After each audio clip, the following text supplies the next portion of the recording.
The eviction notice is still taped to her windshield when Linda Carter wakes up inside her car. Not a metaphor, not a bad dream. A real yellow slip of paper, official county seal, pressed flat against cracked glass by the Virginia morning cold. She peels it off with 2 fingers like it might bite her, reads it once, sets it on the passenger seat beside an empty coffee cup and a stack of unpaid bills, and stares straight ahead at the truck stop parking lot like a woman who has already cried every tear her body is capable of making. 22 years old. Everything she owns fits in 2 duffel bags on the back seat. 3 months ago, her father was alive. 3 months ago, she slept in a real bed, in a real house, with heat that came on automatically and a refrigerator that hummed. Then the hospital called. Then came the bills. Then the bank. Then the silence from every single person she thought would show up. The silence was the worst part. Louder than any funeral, louder than any argument. Just people going quiet, one by one, like candles being blown out in a dark room. She pulls a worn photograph from the sun visor. Her father, younger than she ever knew him, standing beside an old car she cannot fully identify. He is grinning in that private way of his, like a man who knows something the camera cannot capture. On the back, in his handwriting, some things only reveal themselves to the right person. If you love emotional mysteries and stories about the underdog proving everyone wrong, take a second to hit subscribe. We're building a community here for people who know what it means to start over. Let us know in the comments where you're watching from. She almost throws the photograph away. Almost.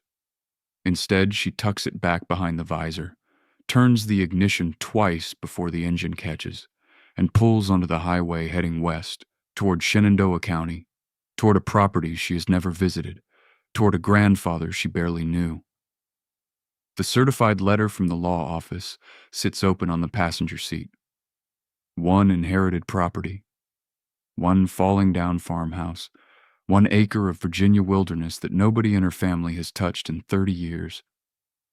Linda Carter has $18, a half tank of gas, and absolutely nothing left to lose. What she does not know yet is that someone has been watching that property for a very long time. And the moment her name appeared on that inheritance document, that someone got in their car too. The driveway is so overgrown that Linda nearly misses it entirely. She almost drives past the rusted mailbox leaning at a 40-degree angle into the weeds, catches it in her peripheral vision, and swings the sedan hard onto what used to be gravel and is now mostly dirt and broken stems. The property opens up ahead of her like a wound. The farmhouse stands at the far end, with its roof sinking in the middle, windows black and hollow. The front porch tilted sideways, as if the whole structure is slowly lowering itself into the earth. Tall weeds swallow the yard from every direction.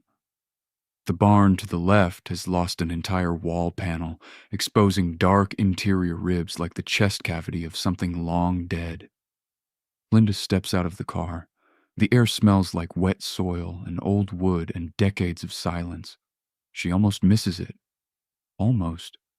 Half buried under a collapse of blackberry vines along the far side of the barn, barely visible beneath layers of rust and vegetation so thick the metal has turned the color of dried blood, sits a car.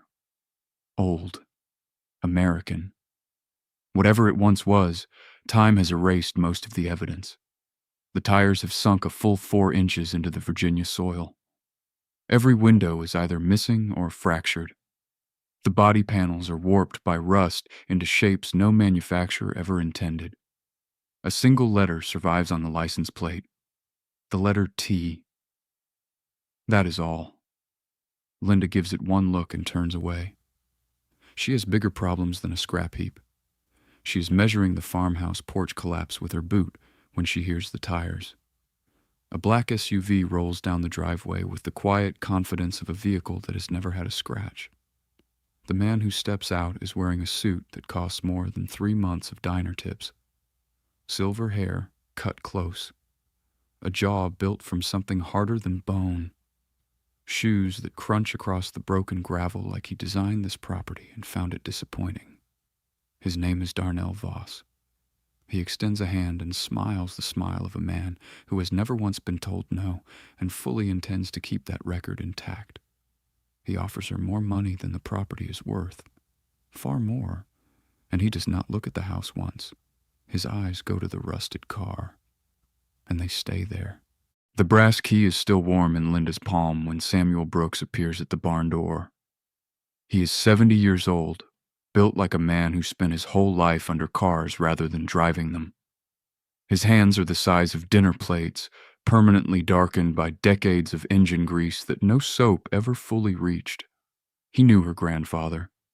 Worked alongside him for 6 years in a shop outside Harrisonburg before the old man disappeared from public life without explanation. Samuel had driven 4 hours that morning because something in his gut told him to, and the moment his eyes land on Darnell Voss's tire tracks pressed into the soft gravel, his jaw tightens like a bolt being torqued down hard. He looks at Linda. Voss was here. Not a question. They move into the farmhouse together, and that is when everything changes. Beneath 30 years of dust and mouse droppings and silence, her grandfather left a trail only a patient person would ever find. Topographic maps of Virginia, Tennessee, and Kentucky covered in tight handwriting. Newspaper clippings about a collection of American historical artifacts that vanished during transport in 1979. Coins, documents, objects worth $11 million by modern estimates, a case that was never solved and never closed. Samuel picks up one clipping and reads it without blinking. Sets it down carefully like it might shatter. But it is the glove compartment that stops them both cold. Beneath a false bottom so thin it is almost invisible, wrapped in oilcloth gone black with age, sits a small brass key. Heavier than it looks. Engraved with 6 words so small Linda has to hold it inches from her eye to read them. Truth hides beneath rust. Samuel says nothing for a long moment. And just like that, the rusted car outside is no longer a piece of junk. It is a locked door. And Linda is holding the key. The hidden panel beneath the driver's seat opens on the first try. Inside, wrapped in cracked leather, is a journal.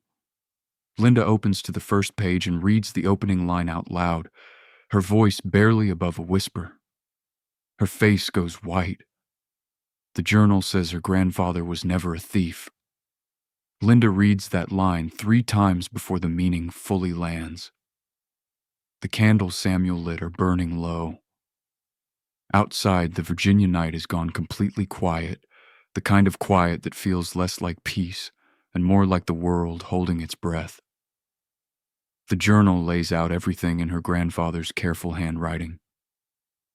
In 1979, he had uncovered a plan, organized and funded by powerful people to sell pieces of American history to private foreign buyers. He had not stolen the collection. He had hidden it, built his entire remaining life around keeping it out of the wrong hands while leaving a trail precise enough that the right person could eventually follow it home. The Voss family had been searching for 40 years. That was when the power goes out. Every light, all at once, swallowed by total darkness. Samuel grabs Linda's arm before she can speak. They press against the interior wall, away from the windows. And then they hear it. Gravel crunching under multiple boots. The specific sound of men moving with a purpose that has nothing to do with knocking on doors. Glass explodes in the kitchen. What follows is controlled chaos in the dark. Tilted staircases that groan under every step. A swollen door that fights back before it gives. Samuel goes down hard on the cellar stairs, his shoulder dislocated on impact, but he pushes Linda forward with his good arm and tells her to keep moving. Her grandfather's journal described underground maintenance tunnels connecting the farmhouse to the barn. She finds the entrance by feel, drops into it, and moves through absolute darkness in a crouch, with the leather journal pressed against her ribs like a shield. But the barn is not safe either. She surfaces near the rusted car and freezes. Boots on the exterior staircase above her, descending fast. And just like that, the car she almost dismissed as worthless becomes the only cover she has. She throws herself flat beneath it. Her hands find a seam in the undercarriage that should not exist. A hidden compartment, cut directly into the floor pan, invisible from any angle except flat on your back in the dark. Above her, the barn door swings open. Her hands are shaking so badly she almost cannot grip the edge. The compartment releases with a sound like a quiet exhale, and Linda pulls 3 objects into the darkness with her. A massive iron key, long as her forearm, dense as conviction. A sealed brass cylinder with a combination lock ringing its middle. And a blueprint folded 16 times into a tight square, the paper so old it exhales the smell of another era when she opens it. She reads it by the thin crack of light bleeding under the barn door. A cross-section of the entire property, drawn from underground looking up. And at the center of it all, directly beneath the barn's original foundation, a vault. Large enough to hold everything. Across the top of the page, in her grandfather's handwriting, the heart of this place beats beneath its foundation.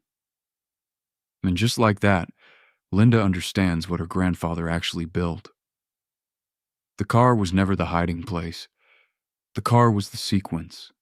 Every object inside it, the journal, the brass key, the false panels, the oilcloth, each one a test, a filter. Her grandfather had not hidden the collection from intelligence. He had hidden it from greed. Because greed moves fast. It skips steps. It dismisses things that look worthless without looking twice. A man consumed by greed would look at a rusted car and see scrap metal. But a person willing to sit with something broken, willing to look past what everyone else walks past, that person would find every single clue exactly where it was left. That was when the torch beam sweeps the barn. Darnell Voss steps through the door. 2 men behind him. His eyes find Linda on the ground and the blueprint in her hands, and something in his expression breaks open like a dam that has been under pressure for 4 decades. He takes 1 slow step forward, and his voice comes out very quiet and very controlled. "Hand it to me, and you walk away from this tonight." Linda looks at him for exactly 1 second. Then she runs. She finds the steel hatch her grandfather cut into the foundation herself, wrenches it open, drops into the passage below, and moves through pure darkness with the iron key in one hand and the blueprint against her chest. Behind her, she can hear Voss's men tearing the hatch off its hinges, but she has one thing they do not. She has already read every word her grandfather left her. She knows exactly where she is going. The iron key slides into the vault mechanism like it has been waiting her entire life to do exactly this. The lock engages with a deep mechanical turn that moves through 40 years of silence and sends vibration up through Linda's hands and into her arms and chest. The vault door is 3 inches of solid iron, hand-built into the foundation by a man who understood that some things are worth protecting with everything you have. It begins to open. And even in the pitch dark of that underground corridor, Linda can feel what is on the other side, the way you feel a room full of people before your eyes adjust to the light. Samuel's voice comes through the wall behind her, strained and low. 1 arm useless at his side, 4 hours of driving, a dislocated shoulder, and he still made it. Now, Linda. She pulls her interior release. Samuel pulls his from outside, and just like that, the door is open. The vault is the size of a living room. Wooden crates stacked with military precision, labeled in her grandfather's handwriting, glass cases holding documents sealed in protective sleeves. Shelves of rare coins in archival containers, maps, letters, objects from the founding era of a country, pulled back from the edge of permanent disappearance by one quiet man who never told a single person what he had done or why. Darnell Voss drops into the vault behind her 30 seconds later.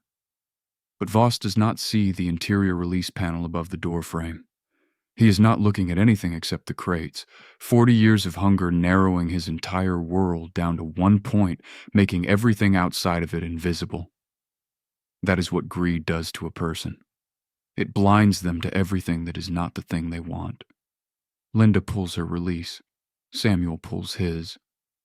The vault door closes with the sound of a verdict being read. Voss begins to shout. The iron absorbs every word completely. Months later, the property stands fully rebuilt. Fresh paint, new windows, a roof that no longer sags. Federal agents, historians, and archivists from across the country have documented every object in that vault. $14 million in historical significance. The Voss family's 4-decade trail of corruption is laid open for public record, and the rusted car still sits beside the barn, exactly where it always stood, exactly as it always looked. Linda refused to restore it. Some things are more powerful left exactly as they are, a reminder that the world's most dangerous habit is mistaking appearance for value, mistaking weathered for finished, mistaking quiet for empty. She thinks about her father every single morning, and she finally understands what he meant. If this story moved something in you, share it with someone who needs to be reminded that being overlooked is not the same as being worthless. Subscribe and turn on notifications so you never miss a story on this channel that proves ordinary people carry extraordinary strength. And drop a comment below. Tell us what you would have done the moment Darnell Voss made that offer. Your answer might be exactly what someone else needs to read today.